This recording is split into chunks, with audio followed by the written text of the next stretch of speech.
Welcome दोस्तों, आज हम एक बेहतरीन psychological thriller movie level cross को एक्सप्लेन करने जा रहे हैं। तो चलिए आज का वीडियो शुरू करते हैं। लेकिन उससे पहले जो लोग इस चैनल पर नए हैं वे चैनल को सब्सक्राइब कर लें और नोटिफिकेशन बेल को ऑल पर सेट कर लें ताकि मूवी और वेब सीरीज की एक्सप्लेनेशन सबसे पहले आप तक पहुंच सके। मूवी की शुरुआत होती है एक विशाल रेगिस्तानी क्षेत्र से जहाँ दूर दूर तक कोई घर नहीं है, यहाँ तक कि कोई इंसान भी नहीं है। इस इलाके में एकमात्र घर रघु का है जो कि एक रेलवे गेटमैन है। उसका काम ट्रेनों को हरी झंडी दिखाना है। लेकिन इस रेलवे लाइन से केवल 3 ट्रेनें ही गुजरती हैं और उन ट्रेनों का समय रघु को बहुत अच्छे से पता है क्योंकि वह पिछले 10 सालों से यहाँ काम कर रहा है। इतने वर्षों में रघु ने किसी इंसान को नहीं देखा, न ही किसी से बात की है। एक दिन जब रघु एक ट्रेन को हरी झंडी दिखा रहा था, उसकी नजर पड़ी कि एक लड़की ट्रेन से कूद गई। लड़की बहुत घायल थी और बेहोश पड़ी थी। रघु उसे अपने कंधे पर उठाकर अपने घर ले आया। 10 साल बाद पहली बार किसी इंसान को देखकर रघु के लिए यह एक चमत्कारी घटना की तरह था। वह लड़की को पकड़कर देखने की कोशिश करता है, लेकिन तभी लड़की को होश आ जाता है और वह रघु को देखकर डर से चौंक जाती है। लड़की अपना नाम चैताली बताती है। रघु उसे बताता है कि वह ट्रेन से गिर गई थी। चैताली कहती है कि वह अपने पति के साथ ट्रेन से जा रही थी। जब वह टॉयलेट के लिए जा रही थी तभी वहां 2 लोग लड़ाई कर रहे थे। जब उसने उन्हें रोकने की कोशिश की तो उन्होंने उसे ट्रेन से नीचे फेंक दिया। चैताली बताती है कि उसके पति उसे ढूंढ रहे होंगे और जरूर चिंता में होंगे। वे लोग उसे ढूंढते हुए यहाँ आ सकते हैं, लेकिन उससे पहले उसे अपने पति के पास पहुंचना है।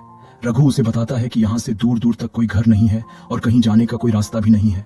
अगर उसके पति उसे ढूंढने आएंगे तो वे यहीं आएंगे, इसलिए उसे यहीं रुकना होगा। लेकिन चैताली रघु की बातों पर विश्वास नहीं करती और अकेले ही निकल पड़ती है।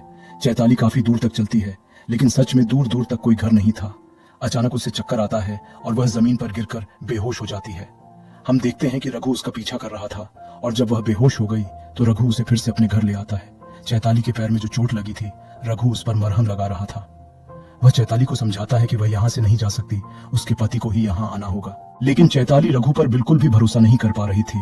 वह सोच रही थी कि वह एक अजनबी व्यक्ति के साथ रात कैसे बिता सकती है। अगर रात में कुछ हो जाए तो। किसी तरह चैताली सो जाती है, लेकिन बार बार उठकर रघु को देखती है। रघु जमीन पर ही सो रहा था। रघु यह समझ जाता है कि चैताली असहज महसूस कर रही है, इसलिए वह कमरे से बाहर चला जाता है।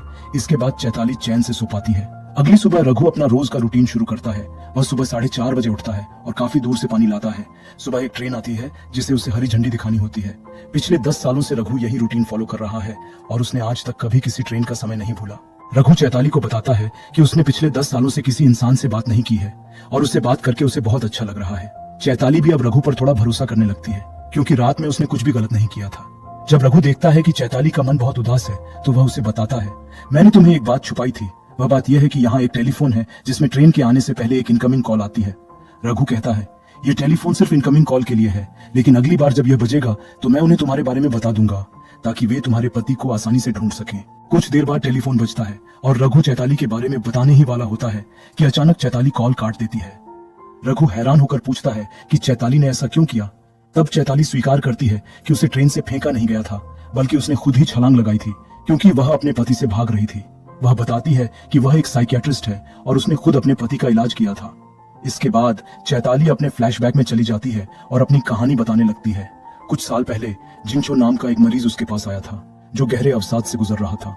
उसकी पत्नी ने आत्महत्या कर ली थी और इस सदमे को जिंचो बर्दाश्त नहीं कर सका। वह मानसिक रूप से टूट चुका था और अवसाद से बाहर नहीं आ पा रहा था। चैताली उसका इलाज करती है, हालांकि यह उसका पहला केस था। उसने जिंचो को बहुत समय दिया। धीरे धीरे जिंचो ठीक होने लगा और दोनों अच्छे दोस्त बन गए। चैताली और जिंचो एक दूसरे को पसंद करने लगे और कुछ समय बाद उन्होंने शादी कर ली। चैताली के परिवार ने इस शादी का विरोध किया था क्योंकि उन्हें पता था कि जिंचो कभी भी फिर से मानसिक रूप से बीमार हो सकता है, लेकिन चैताली ने उनकी बात नहीं सुनी। शादी के कुछ समय बाद ही जिंचो का व्यवहार बदल गया। उसने चैताली के साथ बुरा बर्ताव करना शुरू कर दिया, मानो वह फिर से मानसिक रूप से बीमार हो गया हो। जिंचो उसे मारता पीटता था, नशा और ड्रग्स लेता था और हर दिन चैताली का शारीरिक और मानसिक रूप से उत्पीड़न करता था। चैताली बेहद असहाय महसूस करने लगी और समझ गई कि जिंचो ने उसकी जिंदगी को बर्बाद कर दिया है।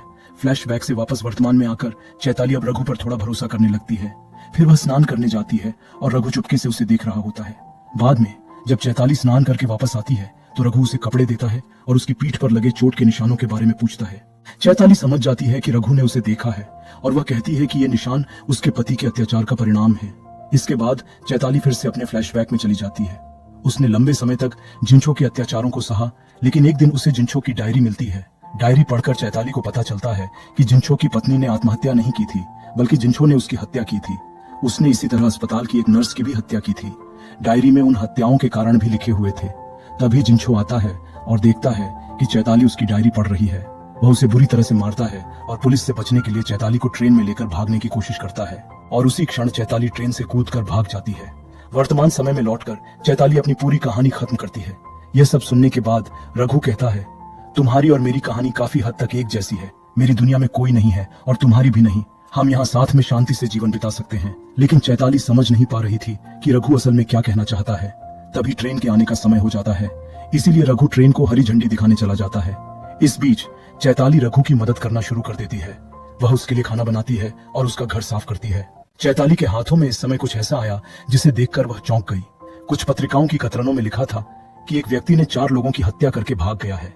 चैताली समझ गई कि रघु ने असल में किसी और व्यक्ति की पहचान चुरा ली है, जो पहले इस लेवल क्रॉसिंग पर गेटमैन के रूप में काम करता था। ये सब जानने के बाद चैताली पहली बार रघु का सामना करती है, जहां रघु उसे अपनी असली कहानी बताता है। रघु बताता है कि एक समय वह एक लड़की से प्यार करता था, लेकिन उस लड़की ने उसे धोखा दिया और किसी और लड़के के साथ रिश्ता बना लिया। इसके बाद रघु ने एक और लड़की से शादी करने का फैसला किया जिससे वह प्यार करता था और जिसका कोई बॉयफ्रेंड नहीं था। रघु ने उससे शादी कर ली। शादी के बाद उनके 2 बच्चे हुए। फिर एक दिन रघु की पत्नी ने उससे कहा कि अब उन्हें और बच्चे नहीं चाहिए, इसीलिए उसने रघु से नसबंदी कराने के लिए कहा। पत्नी की बात सुनकर रघु डॉक्टर के पास गया, लेकिन डॉक्टर ने उसे बताया कि उसकी नसबंदी की कोई जरूरत नहीं है, क्योंकि वह कभी भी बच्चे पैदा करने में सक्षम नहीं था। ये सुनकर रघु पूरी तरह से सदमे में आ गया। घर लौटने पर रघु तब और चौंक गया जब उसने अपनी पत्नी और उसके चचेरे भाई को एक अंतरंग स्थिति में देखा। तभी रघु को एहसास हुआ कि उसकी पत्नी का उसके चचेरे भाई के साथ संबंध है और उनके दोनों बच्चे उसी चचेरे भाई के हैं। ये सच जानने के बाद रघु को बहुत बुरा लगता है और गुस्से में आकर वह अपनी पत्नी, उसके चचेरे भाई और दोनों बच्चों की हत्या कर देता है। वर्तमान समय में वापस लौटने पर रघु चैताली को अपनी पूरी कहानी सुनाता है। वह कहता है, मेरी जगह कोई और होता तो शायद वही करता जो मैंने किया। चैताली उसे सांत्वना देती है और उसका समर्थन करती है। वह कहती है कि उसे पानी के लिए काफी दूर जाना पड़ता है, लेकिन फिर भी वह रघु के लिए पानी लाने निकलती है। जब रघु रेल क्रॉसिंग पर था तभी अचानक जिनसो वहां आता है। जिनसो रघु के पास आकर पूछता है, क्या तुमने यहाँ किसी महिला को देखा है? रघु सीधे इनकार कर देता है, मैंने यहाँ किसी को नहीं देखा। तब जिनसो बताता है कि उसकी पत्नी मानसिक रूप से बीमार है और उसका इलाज चल रहा है। उसकी पत्नी शिखा कभी कभी खुद को डॉक्टर बताती है और उसके अनुसार जिसके साथ वह रहेगी उसके लिए घातक खतरा हो सकता है।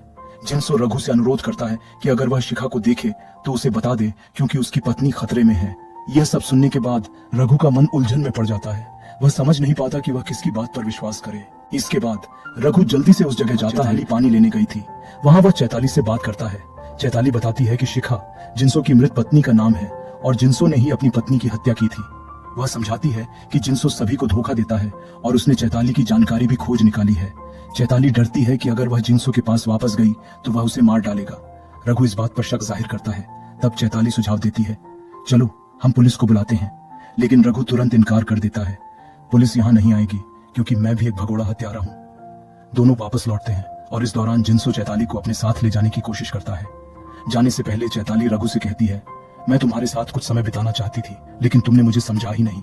रघु तब जिनसो का सामना करता है और कहता है, तुम अपनी पत्नी को तो मार ही डालोगे, उससे बेहतर है कि तुम उसे मेरे पास छोड़ दो, हम यहाँ खुशी से रह सकते हैं। ठीक उसी समय चैताली अचानक जिनसो पर हमला करती है, जिससे वह गंभीर रूप से घायल हो जाता है। फिर चैताली रघु से कहती है, तुमने कभी मुझ पर विश्वास नहीं किया। यह सुनकर रघु जिनसो को निर्दयता से मार डालता है। जिनसो को दफनाते समय उसके पॉकेट से एक स्लिप गिरती है जिस पर लिखा था डॉ जिनसो और उसकी मरीज शिखा। इससे यह स्पष्ट होता है कि चैताली ही असल में शिखा है और उसका इलाज चल रहा था। डॉ जिनसो उसका चिकित्सक था। अचानक चैताली रघु को मारने की कोशिश करती है, लेकिन यह इतना आसान नहीं था। अंत में रघु ही चैताली को मार डालता है। यहाँ यह समझ में आता है कि रघु शायद असली गेटमैन को मार चुका था, हालांकि इसे सीधे तौर पर नहीं कहा गया है। तो दोस्तों, इस फिल्म में आपको सबसे बड़ा साइको कौन लगता है, जरूर कमेंट में बताएं। और इसी के साथ हमारी आज की फिल्म यहीं खत्म होती है। उम्मीद है कि आपको ये वीडियो पसंद आई होगी। वीडियो को लाइक जरूर करें और इसी तरह की और वीडियो पाने के लिए हमारे चैनल को सब्सक्राइब करें। तो दोस्तों, फिर मिलते हैं अगले वीडियो में।